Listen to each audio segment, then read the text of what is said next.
বেলঘরিয়া দেশপ্রিয় নগর এলাকায় সিপিএমের smart meter স্থগিত নয়, বাতিল করতে হবে। যোগ্য অযোগ্য লিস্ট তৈরি করে অবিলম্বে মানুষের সামনে এনে যোগ্যদের চাকরিতে ফেরাতে হবে ও পৌর এলাকার রাস্তা সহ বেহাল অবস্থার জন্য মানুষের যে সমস্যা হচ্ছে, পৌরসভাকে অবিলম্বে সেই সমস্যা মেটাতে হবে। তিনটি দাবিতে আজ কেন্দ্রীয় সমাবেশ ছিল। সেই সমাবেশে প্রধান বক্তা হিসেবে উপস্থিত ছিলেন সিপিআইএম রাজ্য সম্পাদক মোহাম্মদ সেলিম সহ বামেদের জেলা নেতৃত্ব। সাংবাদিকদের মুখোমুখি হয়ে একাধিক ইস্যু নিয়ে গুরুত্বপূর্ণ বক্তব্য রাখেন তিনি। মূলত কসবা কাণ্ড নিয়ে বলা মদন মিত্রের কথার তীব্র সমালোচনা করে তাকে কটাক্ষ করেন। রাস্তা নয়, একেবারে রাস্তা থেকে বেরিয়ে ভেতরে ঢুকে ওটা শেষ বাড়ি গ্রামের, এবং আগে থেকে বোমা মারতে মারতে যাচ্ছিল পুলিশের সহযোগিতায়। আমার আসতে দেরি হলো কারণ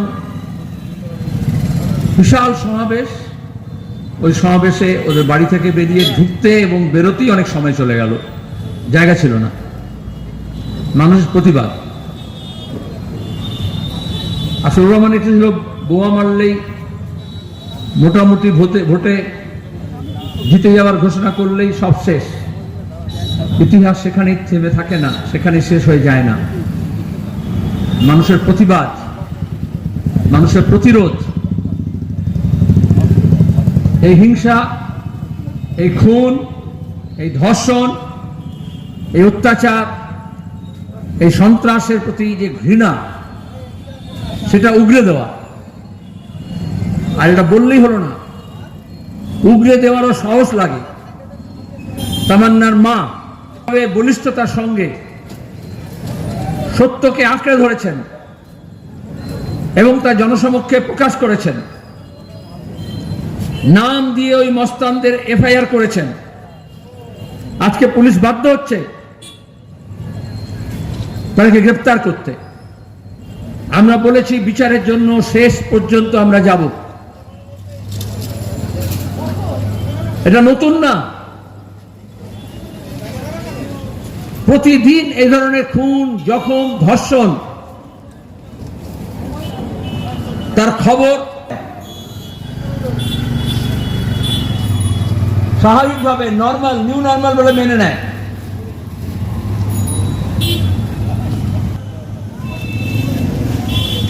এবং এই যারা বলে সব তো হলো, মিছিল হলো, মিটিং হলো, প্রচার হলো, ভোট তো হলো না।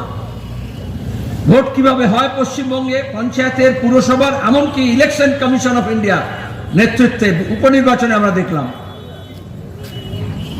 ভোটের আগেই শাসানি। ভোট দিতে বেরোলে তারা জানে কারা ভোট দেয়, তাহলে শেষ করে দেওয়া হবে, নিকেশ করে দেওয়া হবে প্রকাশ্যে। তার ভিডিও আপনারা দেখেছেন।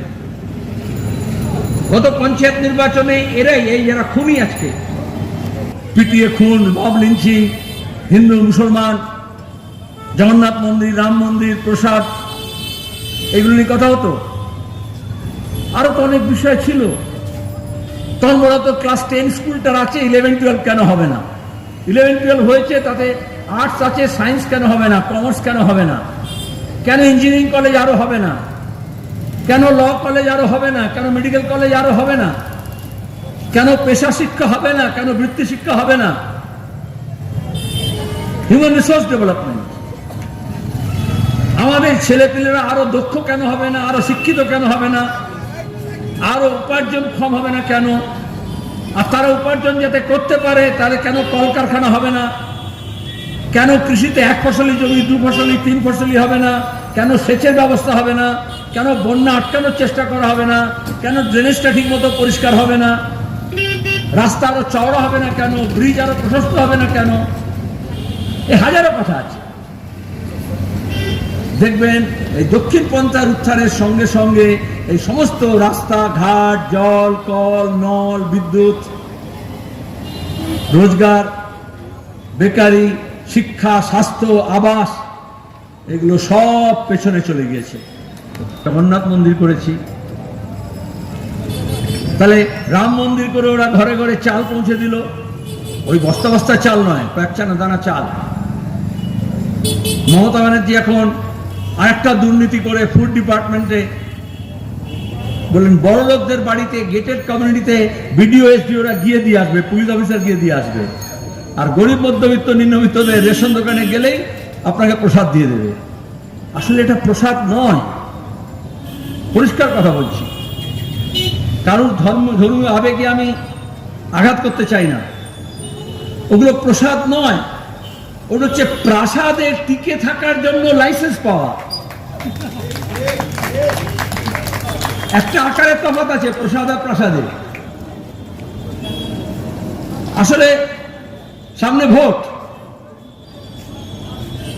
আর এই জন্য ইনভোক করা হয় ধর্মীয় চিহ্ন, ধর্মীয় প্রতীক, ধর্মীয় গুরু, ধর্মীয় আস্থা, ধর্মীয় উৎসব, ধর্মীয় তিথি। আবার সেটা কি দিও ধর্ম নামে তো শুধু এমনি এমনি হয়, তাদের ধর্ম তো আছে, সব ধর্মে ঠিক আছে। তো পাশেই দক্ষিণেশ্বর রামকৃষ্ণ পরমহংসদেব বলেছেন যত মত তত পদ, বলে তত পদ বললে হবে না, ডেমোক্রেসি। যত মত তত পদ বললে ডেমোক্রেসি। তার আসলে তো বিজেপি তৃণমূল মিলে যে গণতন্ত্রকে ধ্বংস করছে, ওই যে বললাম তারা খুন করছে এই জন্যই। তাহলে তারা এটা চায় জাত পাত ধর্ম বর্ণ ভাষা প্রদেশ লিঙ্গের নাম করে একটা বিভাজন করতে চায়। ওই যে বললাম ভার্সেস একটা আর্টিফিশিয়াল একটা কনফ্লিক্টিং একটা জোন তৈরি করতে চায়, যেখানে আপনার মনের মধ্যে একটা কনফ্লিক্ট তৈরি করবে। কি লড়াই হচ্ছে বাপরে বাপ, অভিষেকের সঙ্গে আর শুভেন্দু, কি লড়াই হচ্ছে বিজেপি আর তৃণমূলের মধ্যে। আর ওদিকে দেখা যাবে দুবাইতে গিয়ে অমিত শাহের ছেলে জয়শা আর মমতার ভাইপো অভিষেক দুজনে মিলে ব্যবসার পার্সেন্টেজ ভাগ করছে।